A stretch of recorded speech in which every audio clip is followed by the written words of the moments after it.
Hi, I'm Mac McCarthy, and I help people with their breakups, limited beliefs, relationship issues, all of the above.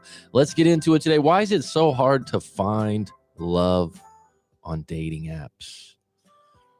I don't know if it's hard or you're just making it hard, because there's some people out there that are highly successful with dating apps. And the reason for that is, in my opinion, is they embrace them. What do I mean by that? They don't fight the fact that it's going to be work. What I think about dating apps is, right now society has a lot of things that make things easier. Okay, so what you've done with dating apps is you eliminated cold approaches, less in-face rejections, and your expectations of the dating apps are a little bit too high. You almost look like, you almost act like, oh, I can't get rejected on a dating app. You're actually going to probably face more shallow rejections on dating apps. What do I mean by that? You're not, meaning that you're not going to have to get a face-to-face shutdown, right? Where someone just is, I'm not interested, I don't want to be with you, I don't like you. I mean, if you think about it, right?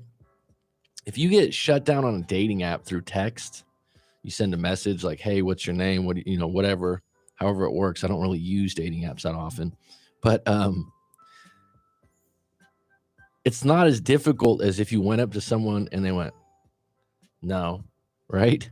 And they just weren't interested. So I think that a lot of times people get that lost. I do have a top 10 on this topic. I think it's going to be really helpful and useful for you. So go ahead and take notes in the comments below. If you have something to add, why it's so hard to find love on dating apps, please add it in. All right, let's get into it. Number one, dating apps will always give you more options. Okay, always, always, always, always. But the work it takes to sift through the sand to find the gold will take the utmost patience for some. This is where people have a lot of trouble. They go, dating apps suck, because you're literally looking for a gold nugget, a small flake of gold out of all this sand. And so if you're not up for that, if you're one of those people that aren't resilient, you get knocked down easily, it's going to be tough. It's not going to be for you. So, like I said, you're going to get way more options. In some cases, there's exceptions where people are on a dating app for 2 days and they meet the love of their life, right? For most people, it just doesn't go down that way. It's not Hollywood, right? It's not like that. It's more lottery-like. It's more like you're going to have to work at it for a little while, okay? And what I would say is, what would be ideal for you is to embrace the fact that you have a bigger filter, meaning that the reason it's not easy is because you're picky. And the reason you're picky is because you're looking for a specific, particular kind of person that is special to you. So don't get caught up in the idea of, oh, dating apps suck. Just realize what it is. You're going to have more interactions that don't work out, but you're going to have more interactions. So you're upping your odds. Now, if you live or work in an area like New York City or LA in some areas, San Diego, which I've lived in before, the Bay Area, these are big cities. There's more people. If you go to a university and you're in your 20s, maybe even in your early 30s, these are areas where you can meet more people that are like-minded. So you don't need to use dating apps, because you're always coming in the sphere of influence of the people you hang out with options. Okay. But if you don't have those options, let's say you're an IT specialist and you just don't work with a lot of people that would be of interest in you, what's the alternative to dating apps? Some people don't have a lot of other options. So, and depending on where you live in the world, there's not as many options. In that case, you got to figure out how to embrace this portal, this platform of dating, instead of just pushing it down. All right, number two, why is it so hard to find love on dating apps? And I'm going to tell you something. I've spun this so it's not negative.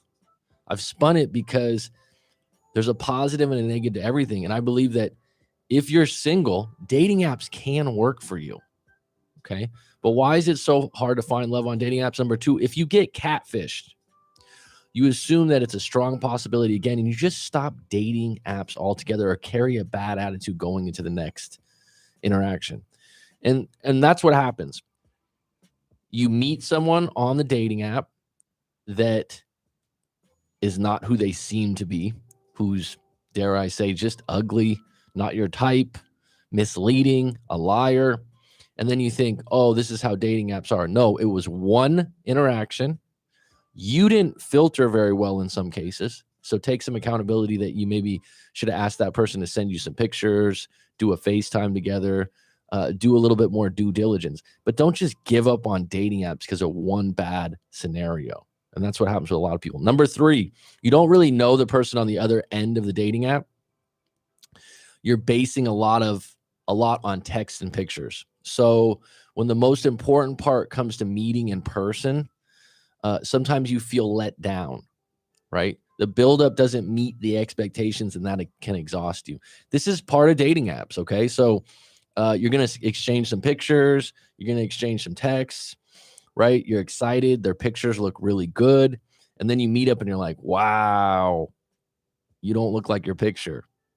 When I used to be in real estate a long time ago, residential real estate, it was kind of funny because real estate agents, I don't even know if they still do it because I don't think giving out your business card is quite so common now, but they'd have their picture on their business card. And there was women in the office that were in their 40s, early 50s that had a picture on their business card that was them when they were 21. And I would be like, who's this? And they do that on their websites.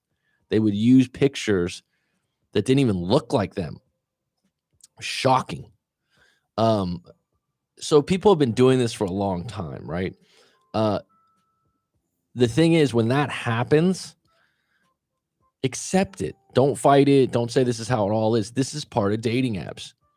You're going to get way more options, but you're going to have to seed through the sand to get to the gold. Okay. And if that happens and you go out on a date and someone lies about their picture, they look completely different, don't make a big deal out of it. Finish the date or cut it short, accept it, and just move on. And also keep in mind, what dating app were you used where those fish swim? Okay. So like maybe there's certain dating apps that allow that or make it easier for people to fib their profiles. But don't get caught up in, oh my God, you don't look like your picture, or you're, this or that. Cut the date short. You have somewhere else to go, or you could finish out the date. A lot of times, even though you're not attracted to them, finish out the date, however you want to do it. Practice some of your flirting and your dating skills or whatever, and then just don't call them back again. That's all. Number 4, people don't embrace the basics of dating on dating apps. Okay, so have good pictures, number 1. That's have good pictures. If your friend's a photographer or takes good pictures, have them take some pictures of you. Pictures are number 1. Use apps you've reviewed. So, some of the most popular ones maybe don't line up with you. I had a client that met the love of his life, got married, and it was some dating app. I'm not even sure of the name of it, but it was very filtered for people looking for marriage, for long-term relationships. And it worked for him after being on 4 or 5 different dating apps in New York area. So review multiple apps and be willing to even pay for ones that are a little bit more to your liking. Okay. So don't just pick the popular ones that other people complain about, because different apps are tailored to different people.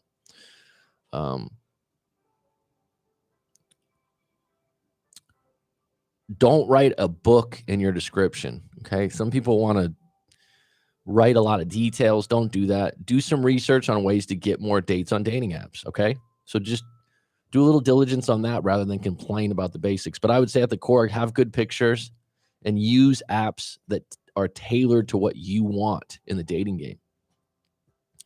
Number 5, having the attitude that it's hard to find love on dating apps actually already gives you 2 strikes before you even start. Okay. So you're assuming bad results, so you'll find them. I've seen this a lot. I've had clients like this.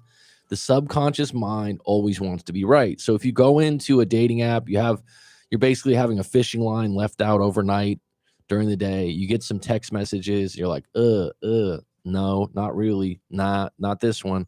Ooh, I like them. And then they shoot you down and they ghost you. And you're like, oh, all dating apps suck. If you're going to have that attitude, then just don't do it. But ask yourself, what's the alternative?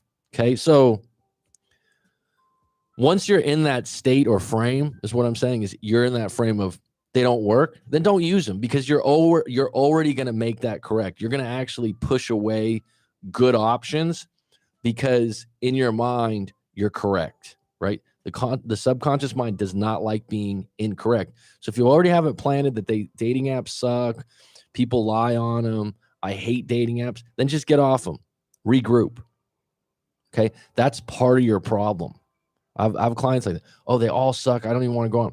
It's like, all right, well, then what's the alternative? How else are you going to meet people? There's other ways. Are you up for that? Because a lot of people right now in the 21st century in 2022, they're not up for cold approaches. They're not up to put themselves out there because they're texting, they're on Instagram. There's a lot of people out there that cold approach on Instagram. Hey, what's up? What's your name? Right? I know people in their 20s, good-looking women that are like, that's how they get hit on all the time, is through Instagram. Right? Does that work? Sure, I'm sure it can work. I don't know if that's better than a dating app, but that's the way things are. So you can fight it or embrace it and figure out your little niche to get in there. Okay, that's what I'm saying right now. Don't like dating apps? What's going to be an alternative? Just to stay home, right? And if you get a bad date, move on. Number 6, you met someone you liked on a dating app and you continue to talk to them. This is a big one. Please listen to this. You met someone you liked on a dating app and you continue to talk to them. You really like them. This one, you're like, ooh, sweet spot, cute, kind. There's a lot of boxes ticked here. You're like, wow, I might have found a piece of gold in the sand here, right? But they aren't actually ready or wanting a serious relationship, yet you hang on to them. I've seen this a lot because the people that are attractive to you, this might surprise you, especially women, they're attracted to other people. It's like if you go out with your friends, right? You go out with your buddies, you go out to a club, a bar, what have you, and 5 women walk in, and the hottest one, your friend's like, ooh, did you see that girl? And the other guy goes, yeah, I saw her. Everyone sees what you see. A lot of times the people that you're attracted to, other people are attracted to too. They have multiple options. Okay, on dating apps, they have a lot of options. Now, you somehow get a connection with that person, and that person just isn't on the same wavelength, or let's just say this, they just don't like you as much as you like them. And you can't deal with that because you've had an interaction through text. They LOL'd you. They even went out with you a couple times that week, and then all of a sudden they ghosted you, and you're like, what's that, Mac? I've had, like, what is that? I don't know. Maybe they're seeing or dating someone else. This is a dating app, right? You don't know them really well. But just because you thought it was special or you thought it was some kind of big connection doesn't necessarily mean they did. And that's where your bias comes in, and you're like, I thought we connected so well. The other part of that is some people can have a really good date and just not be looking for a serious relationship, especially on a dating app. And you can't accept that. And so in lieu of that, this is what happens. Happens a lot. You go back to the dating apps and you compare everyone you meet to them. And then number 7, which leads to number 7 on my list, you stalk your ex, or worse yet, someone you dated on the app for a brief time, all the while never considering to get it back out there. So you go on a dating app, your ex is on there, or someone you dated before on the dating app that doesn't really have interest in you, but you have a strong interest in them, and you keep checking their profile, right? And it bothers you. I've had a lot of clients do this. If that's the case, go to a different dating app. Eliminate the problem for yourself. But this happens a lot. A lot of people can't get over the fact, oh, we were so good together. Oh, we matched up so well. Says who? You? That's you? So you're thinking like, what did I miss? You didn't miss anything. You just met this person 2 or 3 times. It was absolute fireworks for yourself. It was outstanding. It was bliss. It was wonderful. It was great. Right? Not for them. And you're like, they seem so happy when they were with me. You don't know them that well. It's a dating app. Move on. Okay. I've known people that have been on dating apps. It takes them a year, 2 years to meet someone special, right? But they don't give up. What I like to tell people with dating apps, take a break. Take a break from them, then come back fresh. All right. Number 8, you go on dating apps that support meeting people overseas a million miles away. This is a big one. I have clients that do this. Good people. I don't know how they get on these specific apps, but I'm exaggerating when I say overseas a million miles away, but you get what I'm saying. They go on dating apps that support meeting people overseas. Okay. Country to country. The story that I have on deck today actually is going to talk about something like this. It wasn't a dating app though. But the person that sent in this story, it kind of talks about that in some ways. But this is a big issue right now. You're dating someone overseas a million miles away, 1,000 miles away, different country, different time zones. You start that way on a dating app, no bueno. If you do this, you're asking for drama. Long distance relationships are hard enough. Don't start off that way. Okay. But there are certain dating apps where you go into it eyes wide open, where you're like, oh, this person lives in another country. And on top of it, you don't have the resources, money to go visit them regularly. I mean, what is it? And then it just turns into, oh, you're not available when I'm available. You don't care about me. I've seen it many, many times. And a lot of times the female in the situation gets into this jealousy thing. I know they're cheating. I know they're messing around. I know they don't care about me. You put yourself in this situation where you're having a relationship that is never going to fill or sustain your expectations of what you really want because you're not even in person. So when you go on dating apps, make sure you have a radius of people within an hour, 2 hours, dare I say an 8-hour drive, like LA to San Francisco. At least you could drive there in a day or take an hour flight. But when you start out this way, I mean, part of me is telling me, like, is your subconscious scared to meet someone in your area? All right. Number 9, you don't know why you don't get much action in the area you live in. My suggestion, move or try alternative apps. So I talked to someone about this recently where they were saying, God, I've been on that dating apps for a while. And there's certain areas, let's say the population of your area is like 20,000 people, right? It's not Timbuktu, but it's not a very big population. Probably if you're on that dating app for 1 month, 2 months, the main ones, you probably see the same people, right? It gets a little stale. If you're single and you have the ability to move, I've had to talk to someone about this recently. They lived in a smaller town in Northern California, and they would, for work, like once a month, they'd go to the Bay Area, San Francisco Bay Area. And he's like, damn, man. I go, environment and area counts, right? And he's like, yeah, that's true. Because when I go to the Bay Area, which is over 1 million people, right? San Francisco alone's over 1 million. He goes, I get way more hits on my dating app. And it's one thing is you're fresh, but you just have a bigger pool of people. So certain areas are going to be better for certain dating apps and ages. If that's the case, instead of complaining about the dating app, consider moving to the area that's better. Now, not all people can do this, but a lot more can than are willing. They'd rather sit on their couch and complain. There's people that live in suburbs where, a good part of the population is married, maybe 67. So they're, oh, everyone's married here and the demographic doesn't support your dating area. Is it possible for you to move or start looking at alternative dating apps that are more suited to what you're looking for? And you might have to pay for those. They're more like a matchmaking service. But don't stop at 1 or 2 dating apps that you've had a bad experience with. Look for alternatives. Look for solutions. Don't be a Debbie Downer, whiner, complainer. Okay? There's options here. Number 10, if you have a better alternative to meeting singles, by all means explore it. So my point is, don't blame dating apps in general as the problem. They're here to stay. It's going to be a part of the dating game for a long time. But if you have another way to meet singles, then explore that. Be creative. Okay? But don't spend your time complaining about how dating apps never work. Regardless of the route you choose to meet someone, bad dates will happen. Don't just blame that on dating apps. Okay? You must be more resilient and filter better. That's the biggest thing to me is you get on these dating apps, you see someone you like, they don't like you. You see someone you sift through 100 photos and the top 3 that you really like in comparison to everyone else, they don't respond to you. Right?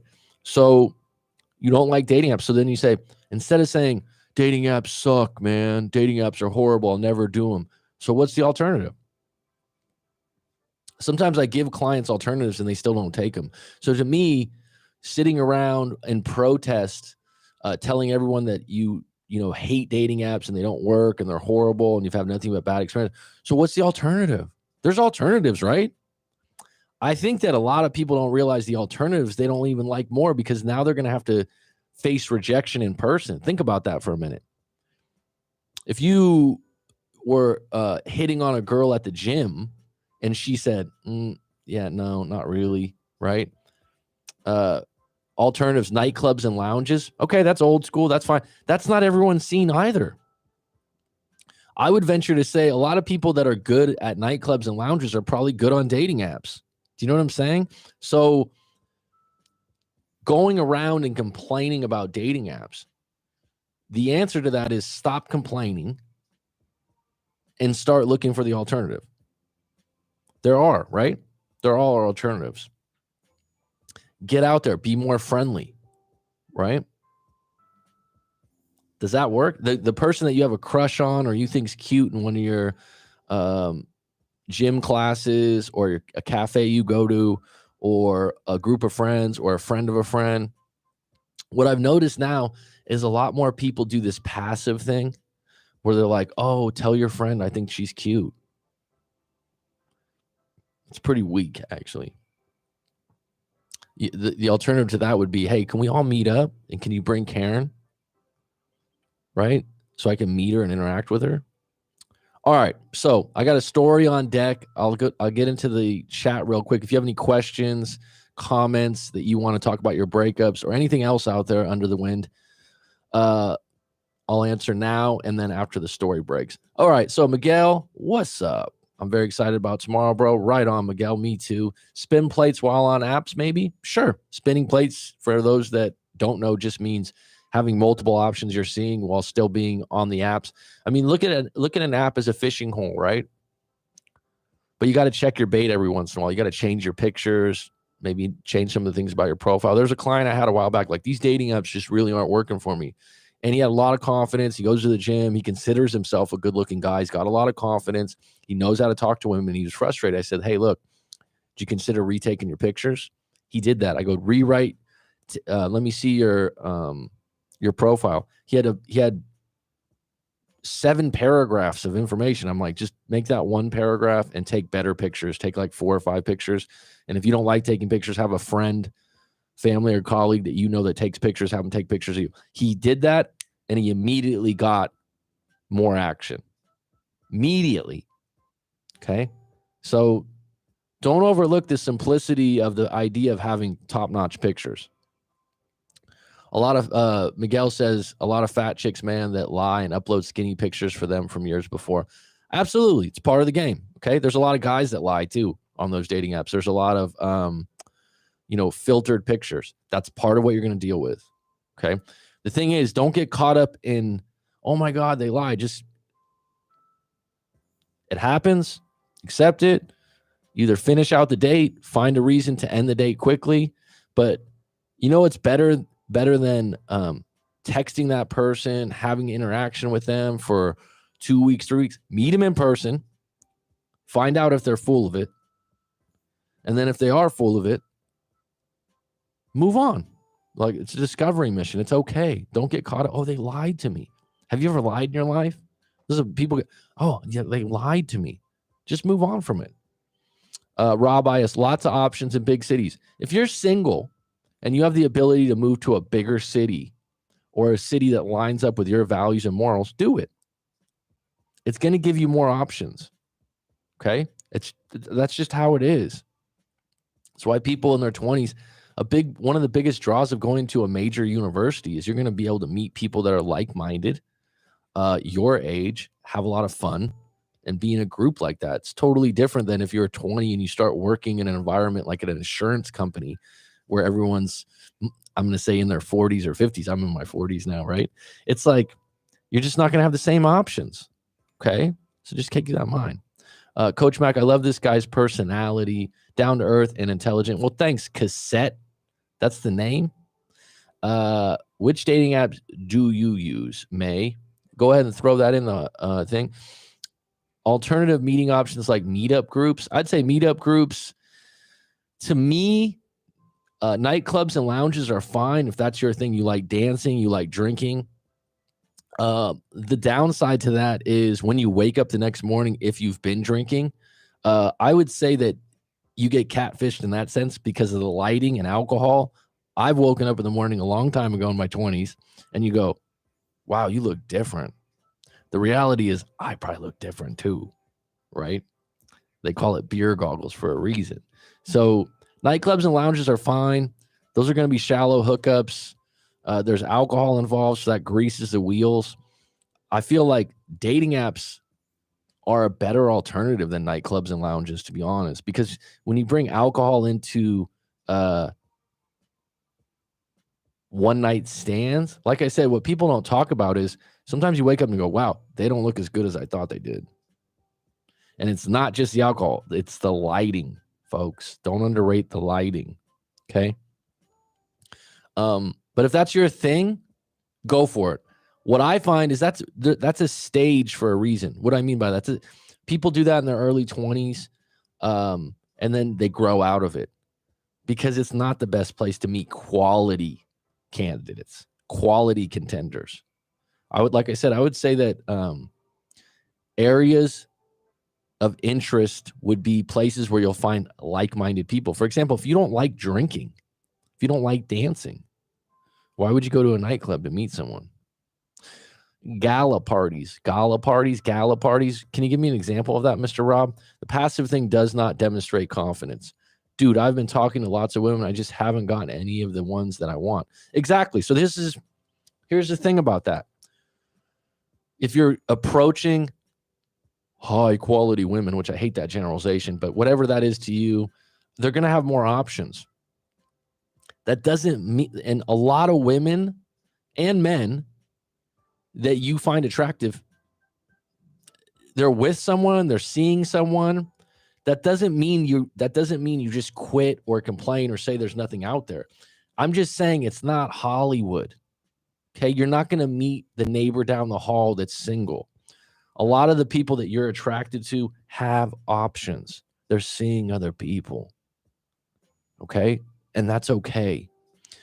The part about it is, every time you get shot down or it doesn't work out, don't take it personal.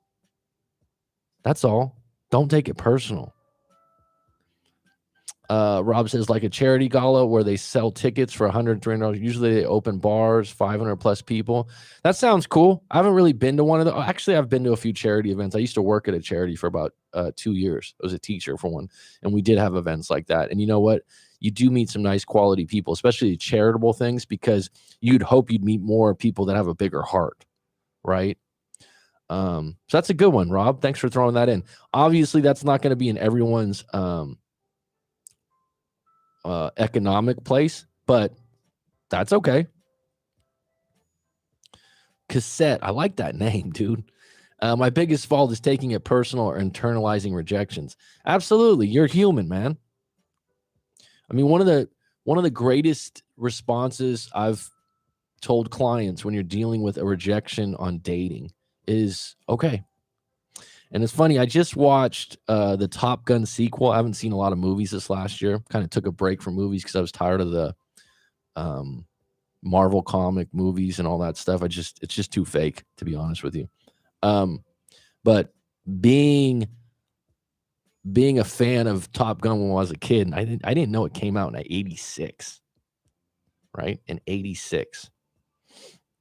I think it was 86 or 87. I said, let's go see this movie. The crazy thing is, though, and Tom Cruise is in the movie, and there's some fakery in it. There's some far-fetched stuff in it, right? which it's Hollywood. But there was a scene where he gets rejected by his old flame, right? He gets rejected by her, and he kind of looks and he goes, okay. And it was a moment. It's like, it's neutral. You're not fighting the person rejecting you. You're not taking it personal. You're not being defensive. You're just, okay. All right. It's cool. And so that sometimes takes time to get to that place, right? To just be okay. Because instead of, when someone rejects you and it hurts you, human nature is to hurt them back. It's like cassette. If I punch you, you want to punch me back. And there's a reason for that, right? To protect yourself. Now, when it comes to words, people are affected by different words and different things differently. But the reality is, if you can think to yourself, this is just this person's opinion, it's all good. Okay. Discovery mission. When it comes to dating, someone's not interested, they ghost you on Tinder or one of these apps. And I've had clients hit me up. Why did they not? I don't know why they're not contacting you. I don't know exactly why. I'm good. I'm very good at what I do, but I'm not Nostradamus. Okay. I'm not a psychic. Most likely they're talking to someone else, or they just weren't that interested. Or there's another one. It's timing. This gets lost a lot, cassette. If you're going to break down why someone rejected you or someone's a jerk to you, and it's how they reject you, right? If someone's just like, oh, you're ugly, right? You could take that on the chin, or you could take that to the heart. The reality is that person could just be having a bad day and you didn't know it. Their dog could have died, literally. They just got some really bad news. They've been in traffic for 2 hours in LA, right?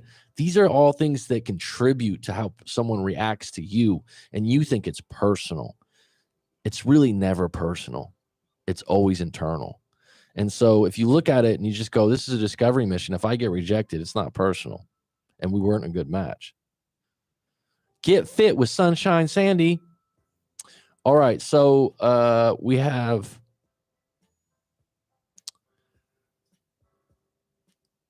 the thing about the gala type parties is that communicating is much easier. Absolutely. And that's, maybe you're going to find more like-minded people there, Rob, more people in your demographic, if that makes sense, which is good, right?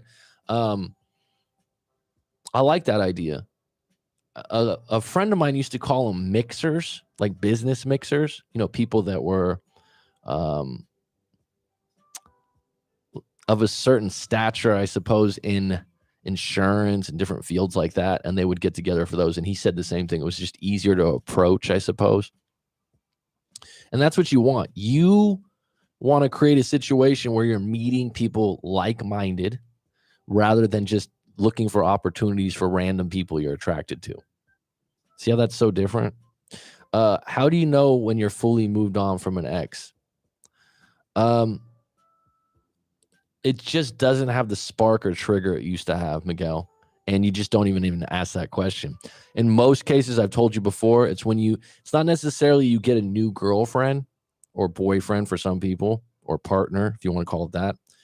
But when you start dating someone that you realize could be a contender, and you realize, wow, I actually am attracted to someone else. I'm excited about this, right? It's not necessarily the first person you meet like that, but that's when you really fully move on, I feel like. Now, someone says, oh, that's monkey branching. Oh, that means that I have to find. No. When you're ready, you're ready. But when you start realizing that you can see other people, have interest in other people, and it's reciprocated, it really puts out the flames. It really does. It takes time for some people.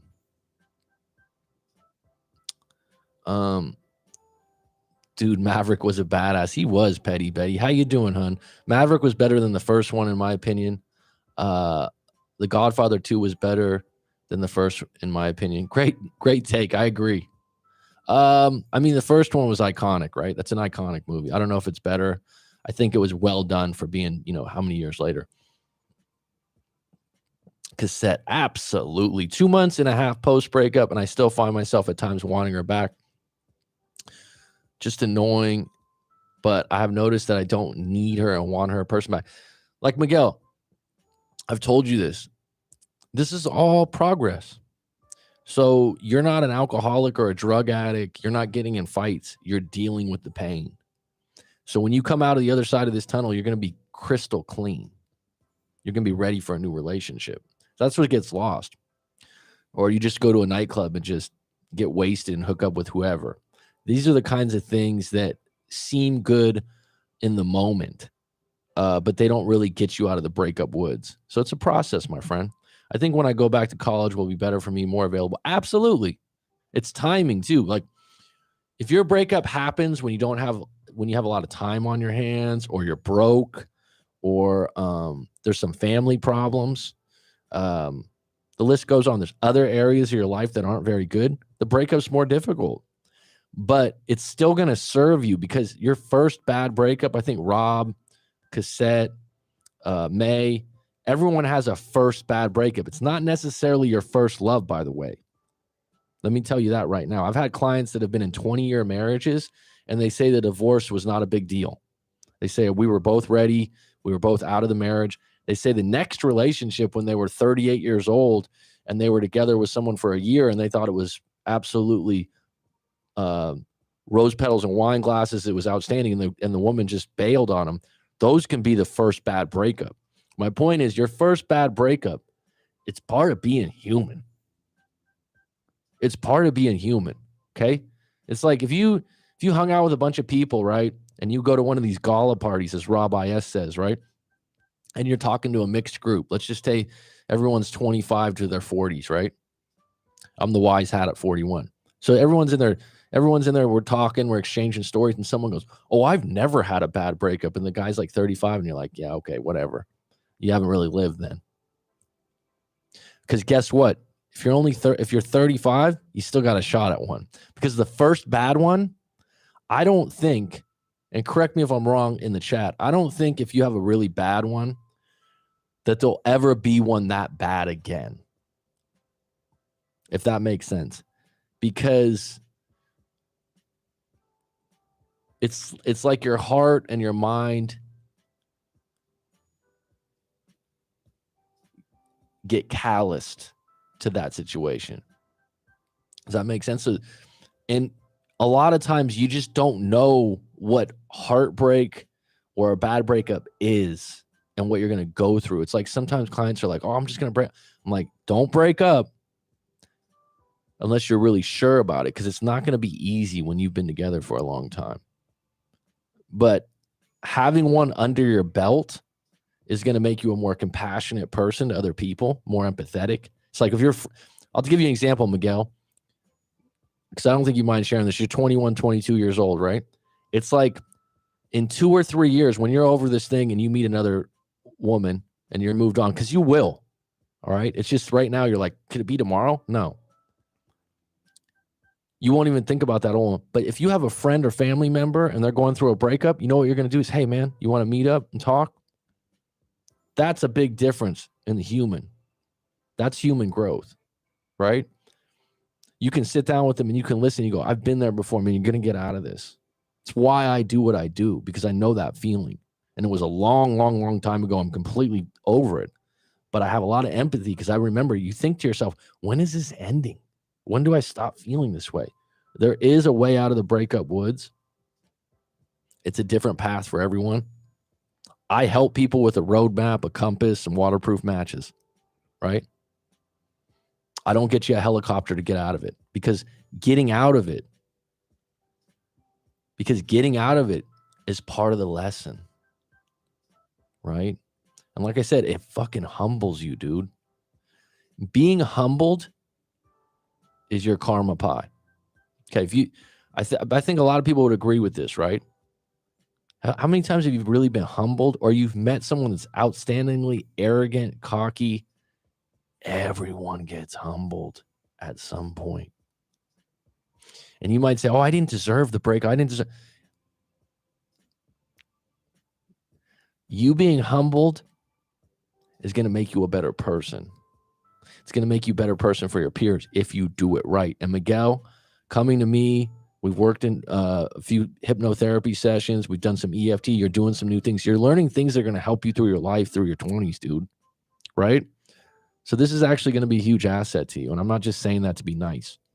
All right. I think when I go back to college, it'll be better. Cassette says, I agree. I think the reason why I still think about my ex is because I haven't felt the same way about someone else. It doesn't mean we haven't moved on. It's human nature. It's absolutely true. And you can't, Cassette, you can't just go meet, like, oh, just get friends will go, oh, just get back out there, man.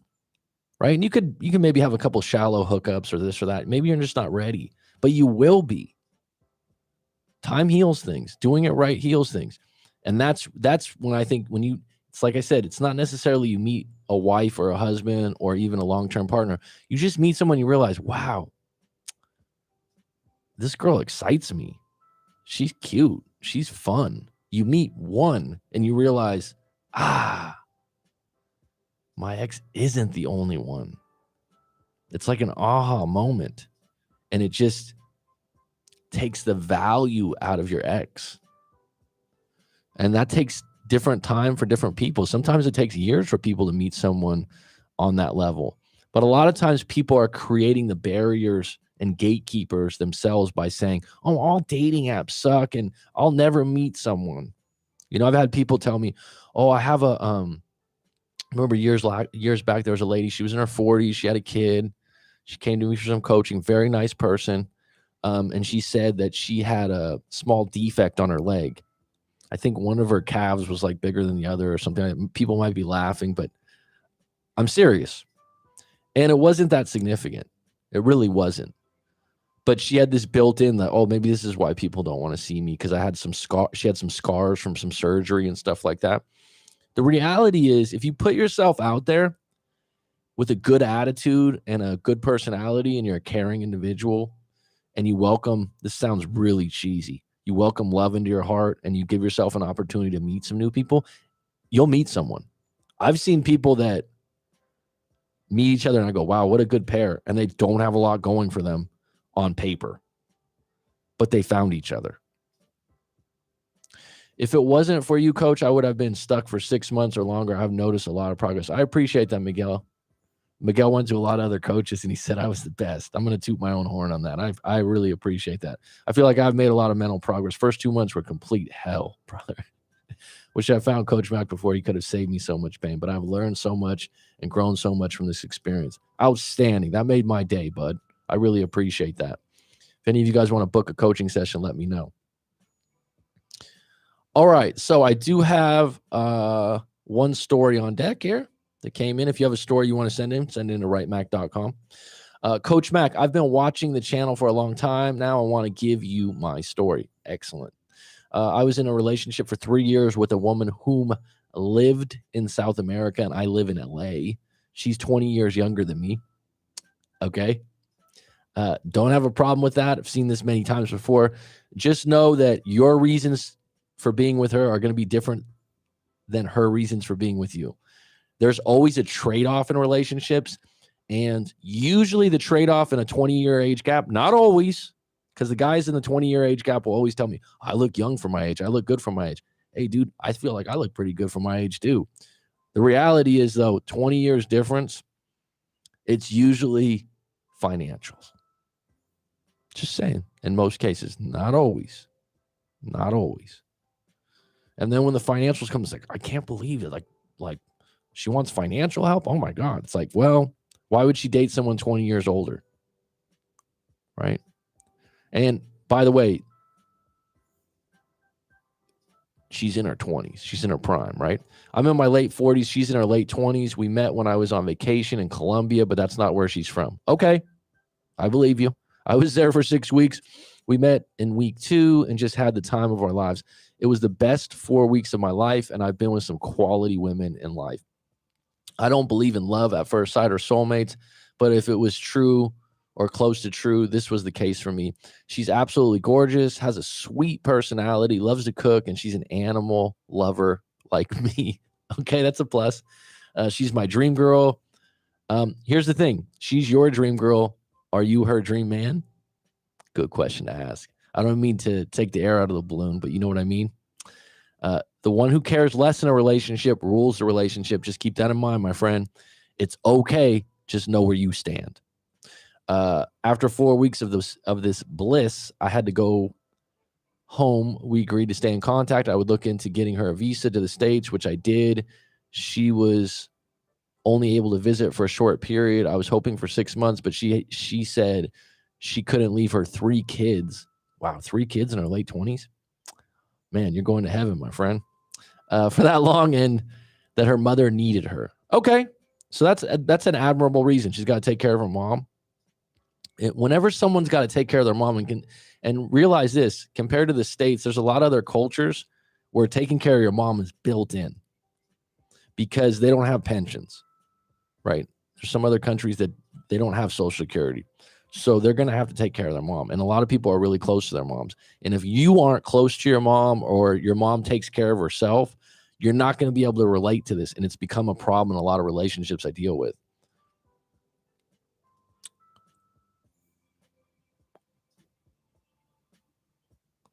So I lost my spot here.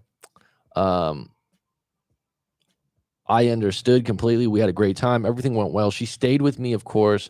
We did this arrangement once every 3 to 6 months. She'd come visit for 2 weeks.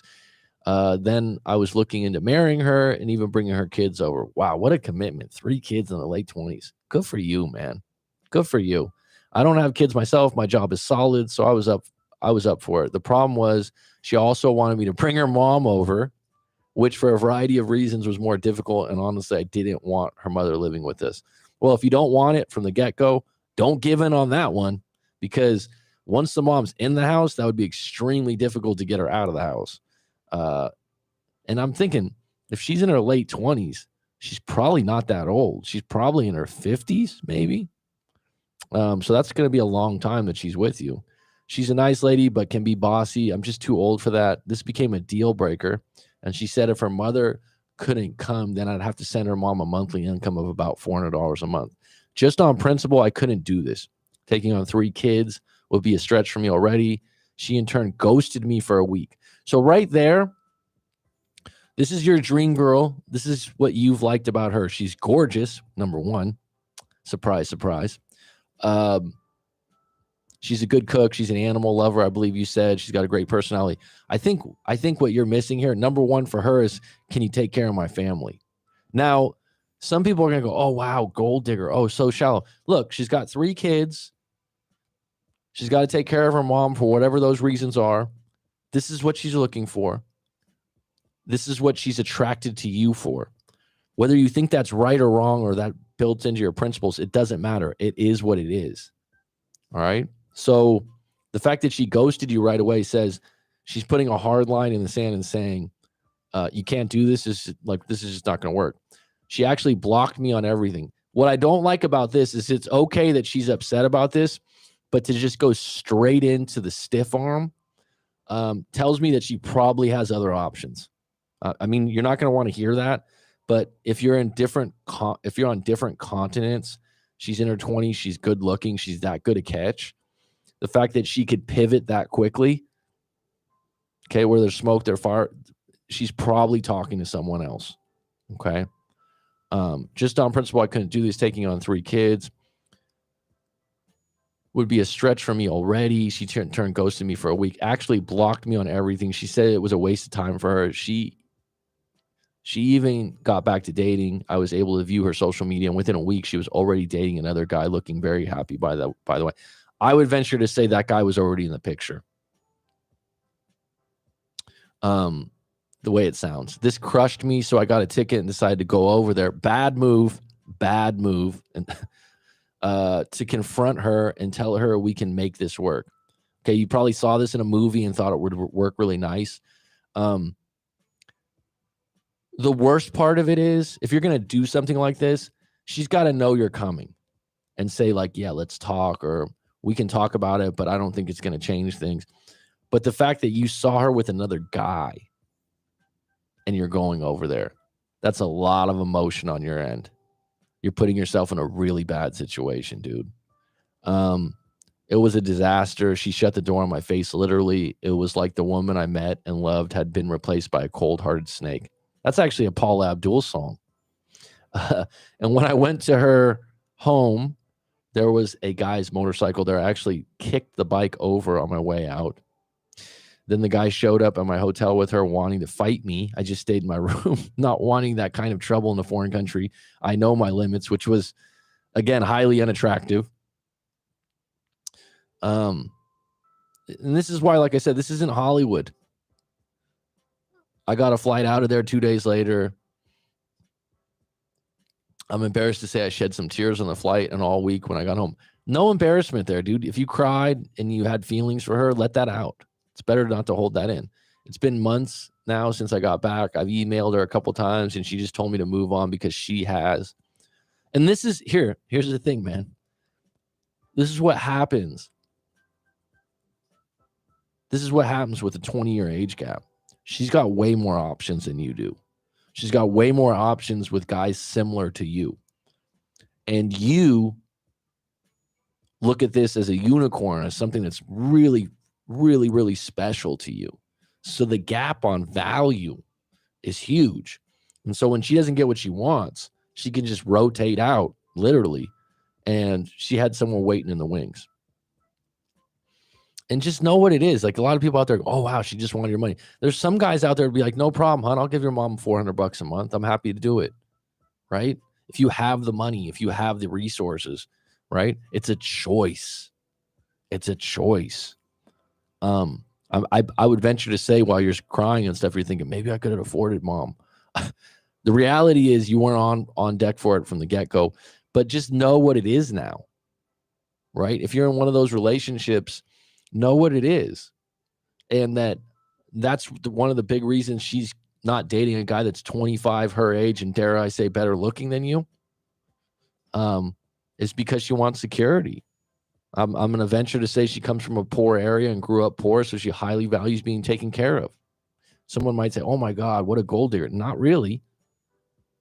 I got on a flight. I've emailed her a couple times. She just told me to move on because she has, I don't understand how someone can go in love to just completely moved on. What did I miss? Well, her version of love, okay, and this might be hard for you to understand because your version is different. This is where your definition of what love is far different.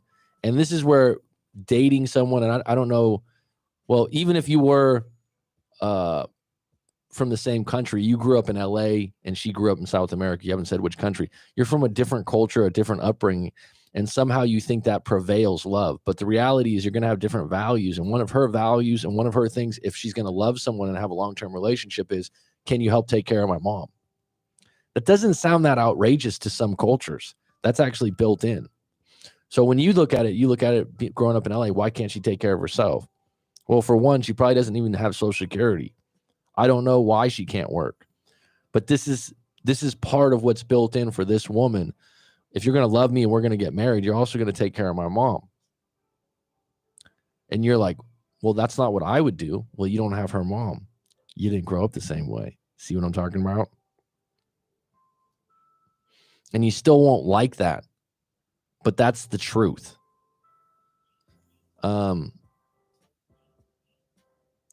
Writes on, it's been a month. I've emailed her a couple times. I don't understand. Okay. I was always good to her. And the only thing I told her was a no-go was having her mom live with us or me giving her mom what basically is a monthly retirement check. Well, that was a deal breaker for her. 3 years in, she assumed because you'd take on the kids, you'd take on the mom too. Now I feel ruined, as every woman I look at just doesn't come close to this one. And this is actually real talk. I've noticed this with guys that are older that date younger women. They're crushed because it's not easy to rotate into a relationship with another woman that's that highly attractive. And so it's really hard, where she could rotate out quite quickly if she's attractive, right? Your thoughts on how I get through this and move on. Okay, number one, let her go.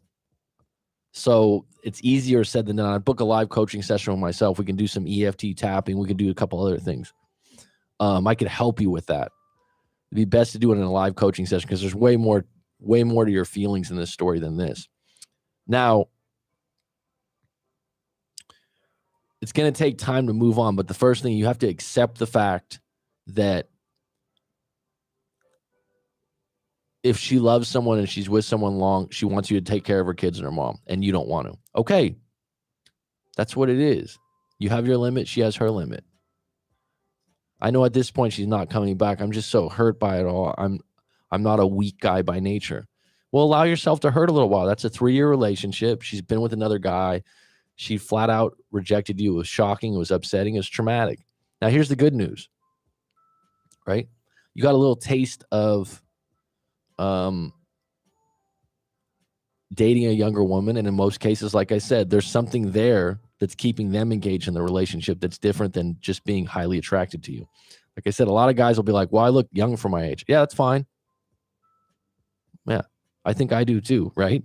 But if I date someone that's 22, right? What's the rub? Wouldn't they rather be with someone 25, 26? In a lot of cases, like I said, it's financial. Or if it's not financial, which is possible, they still are in another age group where they're more impulsive and they're more likely to pivot or rotate out because they're not as settled. And this is what you don't get.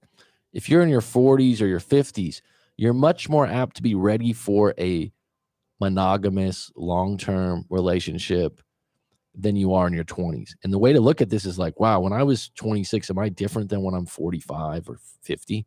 Absolutely. Now, if you really like this kind of woman, then I would tell you, start planning to go back there. Have some of this wisdom of dating this woman from this particular culture, this particular area, and knowing that probably if you wanted to go down this route again, you could probably meet another one like that over there, but you're just going to have to be financially available, if that makes sense. I hope that helps you. If you want to book a live coaching session, we get a little deeper on that. Let me get into the chat because we got a few people still on deck. Any questions, closing thoughts, let me know, and I'll answer them as best I can. Do the other coaches just surface-based, don't go deeper like Coach Mac? Thank you, Miguel. I really appreciate it, bro. Animal lover, well, guess we know what he's going most of those 4 weeks. What he was going most of those 4 weeks doing. 3 kids. Oh, that changes things a bit. Bring the mom over. Seems like there's something else on her mind here. $400 a month. What? See, this is one of those things. There's guys out there that would accept that. I mean, if you think about it, what you value is different for different people. If the guy made $1 million a year, $400 is like $10, right? So, and she might be thinking that he's that rich. The point is, he's got a choice. Now, he might be taking this personal that it's not fair, it's not right. No, you didn't grow up the way she grew up. Those are her standards. Maybe she thinks he's a free ATM. Looks like he's being used as a financial provider. She wanted money and likely used her animal lover vibes to reel him in. I don't know. Another guy who knew. You're hilarious, says Petty Betty. The honesty sometimes needs to be slapped into these guys or punched in like Mike Tyson punch. The guy wanted to fight. Of course he did. He got used. He needs to use this as a learning experience. She provided intimacy. She wanted everything paid for, including her mom, likely father and grandparents next to. Possibly. But this is where a lot of times I tell people, 3-4 years down the road, and if you're in a long distance relationship, you're still learning people. People will surprise you. With there's people. I remember years back, and I was a kid. That's how long ago this was. Probably like 30 years back. I was at a dinner with my parents and some friends of theirs, different people.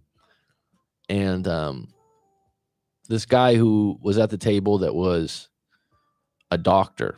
So he was, kind of had some status at the table, right?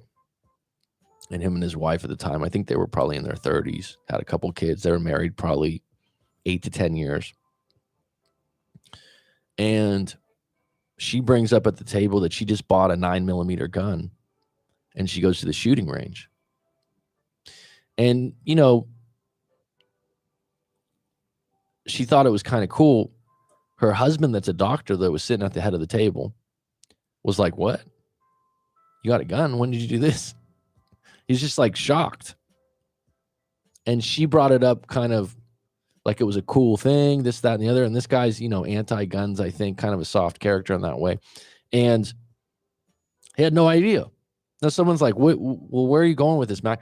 There's sometimes you're with people, you're in relationships, and you just think you know them front and back. And people hold their cards tighter than you think, especially nowadays. But if you're going to go into a long distance relationship, and then you get down to the part where you're going to get married. This is another thing. You can be in a relationship with someone, and then you get to the marriage table, expectations change. You get to the kids table, expectations change. I've seen that. The relationship takes like a 360, and the person's like, what happened? You got choices, folks. You can stay in, you can get out, you can move on, you can move forward. If you're going to mourn the person, no problem. Blaming the circumstances or their values and morals, that won't be changed. Acceptance is the key. All right, folks, this was a good one. 5 on deck, 4 likes. It was good to see you, Petty Betty, Rob IS, Miguel. We got a coaching session tomorrow. That'll be excellent. Cassette, thanks for throwing in your 2 cents. May, you are appreciated. And I'll be back on deck tomorrow. It is curtains.